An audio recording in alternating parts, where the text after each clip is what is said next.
Meu namorado terminou comigo pelo motivo mais idiota depois de eu tê-lo apoiado por anos. Mas ele esqueceu que a casa está no meu nome. E agora está morando no carro. Antes de tudo, preciso dizer que estou com Finn há 6 anos. 6 anos que eu acreditava serem de amor, lealdade e, com certeza, uma dose enorme de paciência. E quando digo paciência, quero dizer que fui eu quem o sustentou financeiramente enquanto ele pulava de um projeto de paixão para outro. Teve o canal no YouTube que nunca decolou, apesar de ele insistir que seria maior que o MrBeast. A febre dos NFTs, que ele jurava estar à frente da curva. Spoiler, não estava. E sua breve tentativa de ganhar dinheiro com criptomoedas, onde perdeu quase todas as economias. Durante tudo isso, fui eu quem manteve tudo funcionando. Hipoteca? Eu. Contas? Eu. Supermercado? Também eu. Pagamento do carro? Isso mesmo, eu, Finn, era o sonhador. E eu? Bem, acho que fui a tola que continuou acreditando nesses sonhos. Toda vez que ele vinha com uma nova ideia, olhos brilhando de entusiasmo, eu engolia minhas dúvidas e o apoiava. Dessa vez vai ser diferente, ele dizia. E como uma idiota, eu acreditava. As coisas começaram a ficar estranhas há cerca de 2 semanas. Finn começou a agir de forma distante, passando mais tempo que o normal no celular, e fazendo comentários estranhos sobre precisar de espaço para crescer e se encontrar. No começo, eu não dei muita importância. Ele geralmente fica filosófico quando está prestes a começar outro projeto. Mas então ele começou a fazer comentários sobre o estado da casa, o que era novo. Ele apontava louça suja ou roupas não dobradas com um tom julgador que eu nunca tinha ouvido antes. Na semana passada, ele me chamou para conversar na mesa da cozinha, depois que cheguei do trabalho. Estava com aquele olhar sério que só vi algumas vezes antes, geralmente quando ia anunciar mais um projeto fracassado. Mas o que saiu da boca dele me fez questionar se eu estava vivendo em um universo paralelo. Acho que deveríamos terminar, ele disse. Você não faz o suficiente pela casa. Eu ri. Achei que fosse brincadeira. Mas quando ele não sorriu, senti algo dentro de mim mudar. Esse homem, que eu basicamente cuidei como uma mãe por 6 anos, estava me acusando de não contribuir o suficiente? Pedi que ele explicasse, porque com certeza ele não podia estar falando sério. Mas ele insistiu. Você nunca limpa nada. E sinto que sou eu quem faz todo o trabalho emocional aqui. Sempre sou eu quem aponta o que precisa ser feito. Deixa eu pintar o quadro. Eu trabalho horas insanas para nos manter, enquanto ele fica em casa pensando na próxima grande ideia. Sim, às vezes estou cansada demais para lavar a louça imediatamente ou dobrar a roupa. Às vezes deixo minha caneca no balcão ou esqueço de guardar os sapatos. Mas sabe o que eu faço? Pago cada conta que mantém um teto sobre nossas cabeças e comida na geladeira. Enquanto isso, a maior contribuição do Finn para casa foi reorganizar a estante por gênero 3 vezes e jogar fora meus potes de plástico perfeitamente bons porque não traziam alegria. Esse é o mesmo homem que tem um colapso se o Wi-Fi cai por mais de 5 minutos. E quem liga para a operadora toda vez? Eu. Cada aniversário, feriado ou atividade de fim de semana, planejado por mim. Ele nem pede comida sem perguntar 3 vezes o que eu quero. E ainda assim erra meu pedido. Mas aí vem a parte realmente bizarra. Depois do anúncio do término, Finn começou a agir como se a casa já fosse dele. Fez um comentário arrogante sobre como isso seria um bom recomeço para nós dois. E sugeriu que eu poderia voltar a morar com minha mãe ou algo assim. Chegou a falar sobre transformar o quarto de hóspedes em escritório quando eu saísse. E até cogitou adotar um cachorro, já que não haveria mais ninguém para reclamar dos pelos. Foi aí que me dei conta. Ele genuinamente parecia ter esquecido, ou talvez nunca soube, de quem é o nome que está na escritura da casa. Dica: não é o dele, nem perto. Essa casa foi uma herança dos meus avós, e eu sou a única proprietária. Cada parcela da hipoteca, cada reparo, cada conta, tudo está no meu nome. Me retirei, subi para o quarto e tranquei a porta. Não vou discutir com ele nem tentar fazê-lo mudar de ideia. Não, vou deixá-lo viver nessa ilusão o tempo que quiser. Deixá-lo pensar que está vencendo esse término, que estou fazendo as malas e indo embora, porque aqui está a verdade. Finn não tem ideia do que está por vir. Ele não tem a menor ideia de que está prestes a perder tudo. E honestamente, mal posso esperar para ver quando ele perceber o tamanho da besteira que fez. Primeira atualização. Como mencionei na minha última postagem, meu namorado, bem, ex-namorado agora, Finn terminou comigo do nada, alegando que eu não fazia o suficiente pela casa. O que, claro, foi hilário, já que sou eu quem paga literalmente tudo. Hipoteca, contas, supermercado, enquanto ele trabalha em si mesmo há 3 anos. Ah, e não vamos esquecer que também cozinho. Limpo e faço todas as tarefas que não envolvem seu amado setup de videogame. Mas aqui está o detalhe. Depois do término, Finn começou a agir como se fosse o dono do lugar. Literalmente. Acho que levou uns 5 segundos para ele decidir que a casa agora era dele. Ele não disse isso diretamente, mas a forma como se comportava deixava claro. Começou a se espalhar pela casa como um rei em um castelo que ele nem ajudou a construir, deixando bagunça por todo lado e jogando videogame até as 4 da manhã como se nada tivesse mudado. Chegou até a me dizer o que eu deveria começar a empacotar para sair de forma organizada. Enquanto isso, eu só observava, em choque, esperando para ver até onde essa ilusão iria. Spoiler, foi longe demais. Cerca de 1 semana depois do término, Finn me disse que ia receber um amigo em casa. Isso foi durante um daqueles momentos em que ele mal olhava para mim, murmurando algo sobre como eu precisava respeitar o espaço dele. Respeitar o espaço dele? Na minha casa? Tá bom, campeão. Só senti pensando. Ok, vamos ver quem é esse amigo. Quando a campainha tocou, abri a porta e encontrei uma mulher sorridente com uma garrafa de vinho na mão. O nome dela era Mila, e deixa eu te dizer, ela era perfeitamente simpática, educada até. Mas não era preciso ser detetive para perceber que ela não era apenas uma amiga. O jeito como olhava para Finn, eles estavam claramente juntos. Finn nem se deu ao trabalho de nos apresentar direito. Passou por mim como se eu fosse a empregada, dando uma voltinha pela casa com Mila, minha casa, e vendendo a ideia como se fosse um corretor de imóveis. Essa é a sala. Estou pensando em trocar o sofá por algo mais moderno, sabe? Essa é a cozinha. Adoro esse layout aberto, ótimo para receber visitas. Esse é meu escritório.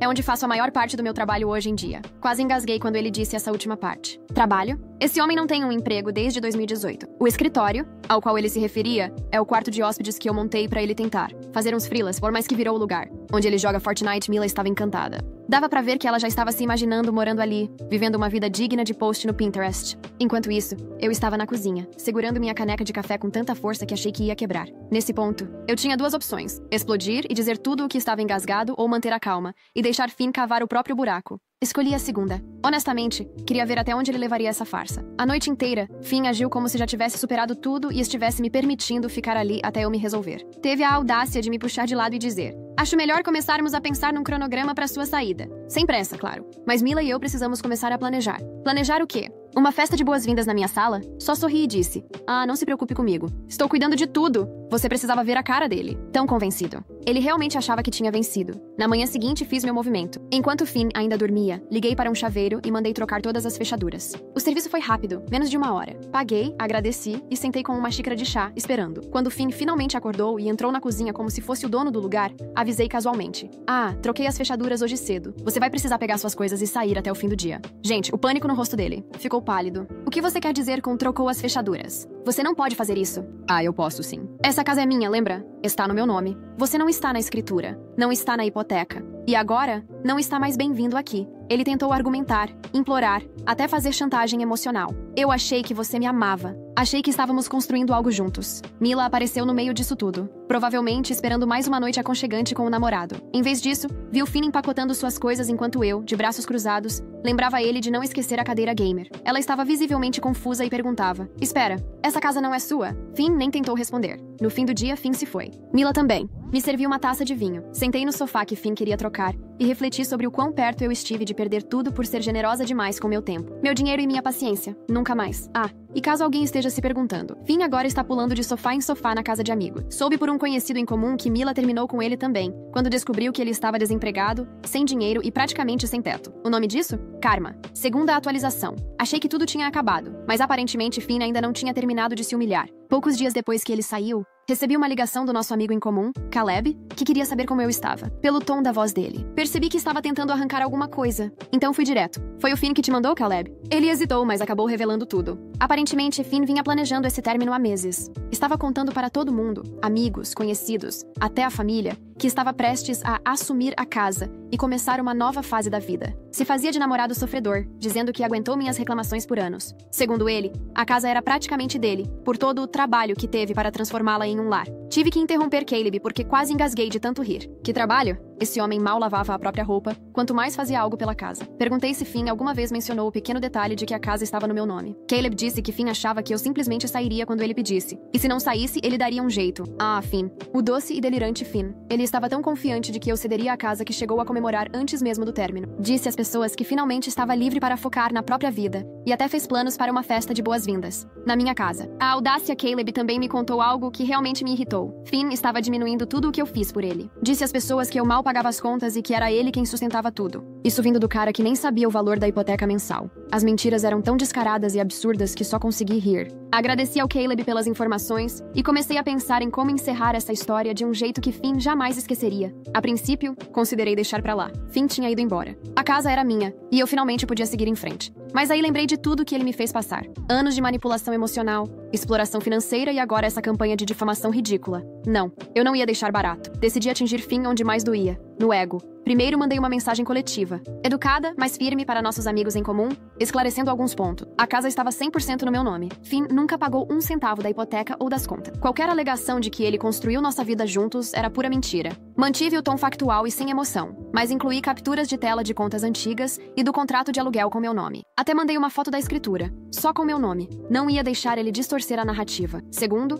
entrei em contato com uma ONG local que ajuda pessoas a mobiliar suas casas. Doei todas as tralhas que Finn deixou pra trás, a escrivaninha velha, o sofá que ele nunca usou e até a cadeira gamer que ele esqueceu na pressa de sair. Eles ficaram felizes com a doação, e eu mais ainda por me livrar daquilo. Por fim, decidi contar a verdade aos pais do Finn. Eles sempre foram gentis comigo, e achei que mereciam saber o que realmente aconteceu. Não entrei em todos os detalhes, mas disse o suficiente para deixar claro que a versão de Finn era uma completa invenção. A mensagem no grupo explodiu quase imediatamente. A maioria ficou chocada, mas me apoiou, dizendo que não fazia ideia de que Finn estava espalhando uma história tão absurda. Alguns amigos mais próximos tentaram defendê-lo, dizendo que ele estava passando por um momento difícil, mas eu cortei isso rápido. Todos nós passamos por coisas. Isso não dá direito de mentir e manipular. Claro que Finn descobriu sobre a mensagem e me ligou furioso. Me acusou de arruinar a vida dele e disse que eu não tinha o direito de expor nossos problemas. Respondi calmamente que ele vinha fazendo isso há meses. Eu só corrigi os fatos. Depois desliguei e bloqueei. Quanto aos pais dele, eles ficaram horrorizados. Eles pediram desculpas várias vezes e disseram que não tinham ideia de como o Finn estava me tratando. A mãe dele até se ofereceu para me reembolsar por algumas das contas que ele acumulou, mas eu recusei. Não queria dinheiro, só queria que soubessem a verdade. E o toque final veio algumas semanas depois, quando encontrei Mila em uma cafeteria.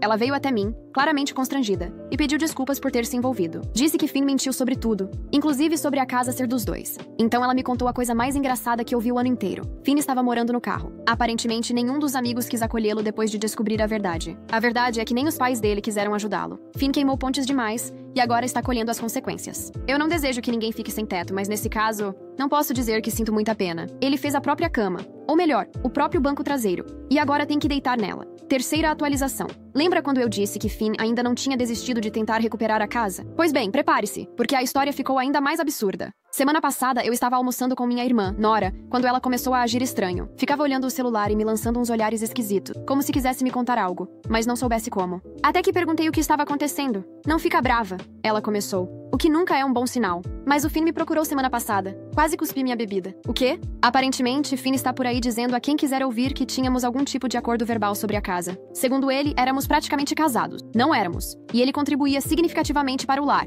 Não contribuía. Mas o mais absurdo, ele pediu dinheiro a Nora. E não foi pouco. Queria o suficiente para se reerguer e lutar pelo que é dele por direito. E ela deu. Antes de você julgar, deixa eu explicar. Nora e eu sempre fomos muito próximas, e ela geralmente é a pessoa mais esperta que conheço. Mas Finn contou uma história triste, dizendo que investiu tudo na nossa relação e agora estava sem teto por minha culpa. Chegou a mostrar prints de contas que pagou anos atrás, convenientemente omitindo que usou meu dinheiro. Fiquei com pena. Nora admitiu, visivelmente culpada. Ele estava morando no carro e parecia tão certo de tudo que dizia. Só precisava de um empurrão para recomeçar. Eu tentava processar essa traição. Quanto você deu? 2.000, ela murmurou, encolhida sobre o café. 2.000 reais. Eu estava prestes a explodir. Mas então Nora pegou o celular e me mostrou a conversa. E aí percebi que talvez ela fosse mais esperta do que eu pensava. Ela não só deu o dinheiro, fez Finn assinar um contrato de dívida, com termos de pagamento e juros. Ainda colocou o carro dele como garantia. Por que todo esse cuidado por um empréstimo pequeno? Me perguntei. Ela sorriu, porque eu sabia que ele estava mentindo. Queria uma prova de quão desesperado ele estava. E imaginei que ter um documento mostrando que ele precisou pedir dinheiro poderia ser útil depois. Quase abracei ela ali mesmo. Mas a história melhora. Lembra do Caleb, nosso amigo em comum, que revelou os planos de Finn antes do término? Ele me mandou prints das postagens de Finn nas redes sociais. Finn estava se fazendo de vítima de uma ex-interesseira que o prendeu num relacionamento só pra roubar seus ganhos futuros. Sim, você leu certo. Ele acha que eu passei 6 anos sustentando um homem desempregado porque queria o dinheiro que ele eventualmente ganharia com os projetos fracassados que eu banquei. As postagens estavam cheias de acusações, vagas sobre como eu o manipulei e me aproveitei da natureza confiável dele. Segundo essa nova versão, ele foi quem me apoiou emocionalmente, enquanto eu era instável e incapaz de manter relacionamentos saudáveis. Isso vindo do homem que teve um colapso de 3 horas, porque comprei a marca errada de energético. E tem mais. Minha amiga Zoe começou a rastrear quem Finn estava procurando. E aparentemente, ele contava versões diferentes da história para cada pessoa. Para alguns, ele era vítima de uma ex-manipuladora. Para outros, o parceiro generoso que sacrificou tudo por mim. E para alguns, dizia que tínhamos uma sociedade empresarial que eu traí. As histórias só ficavam mais elaboradas. Semana passada, ele disse a alguém que eu prometi colocar o nome dele na escritura como presente de aniversário. E depois mudei de ideia por vingança. Criativo, vindo de quem já esqueceu meu aniversário porque estava tentando virar streamer na Twitch. Ontem, recebi uma série de mensagens cada vez mais desequilibradas dele, dizendo que vai me expor pra todo mundo. Ameaçou contar todos os meus segredos, embora eu esteja curiosa pra saber quais segredos ele acha que tem, considerando que sou eu quem sabe dos investimentos fracassados em criptomoedas e daquela vez que ele tentou virar fotógrafo profissional de cachorros usando minha câmera. Não respondi nenhuma das mensagens, mas salvei todas. Algo me diz que isso ainda não acabou. Finn nunca soube lidar com a realidade. E agora que torrou o dinheiro da Nora, provavelmente em outro esquema mirabolante, tenho certeza de que está inventando um novo plano para tentar conseguir o que acha que merece. Eu estava fazendo minhas compras semanais quando literalmente esbarrei na mãe do Finn no mercado. Tentei apenas sorrir e seguir em frente, mas ela segurou meu carrinho e disse: "Precisamos conversar." A mãe dele sempre foi gentil comigo, mesmo depois de tudo que aconteceu. Mas dessa vez ela parecia diferente. Preocupada, mas também um pouco irritada. Pediu para tomarmos um café, e algo no tom dela me fez aceitar. Assim que nos sentamos, ela respirou fundo e disse: "Preciso te contar o que o Finn está aprontando." Isso passou dos limites. Aparentemente, Finn apareceu na casa dos pais na semana anterior com uma história elaborada sobre como estava recuperando a casa. Disse que tinha provas de que eu o enganei para colocar todas as contas no meu nome. Afirmou até que me deu dinheiro em espécie para o pagamento inicial.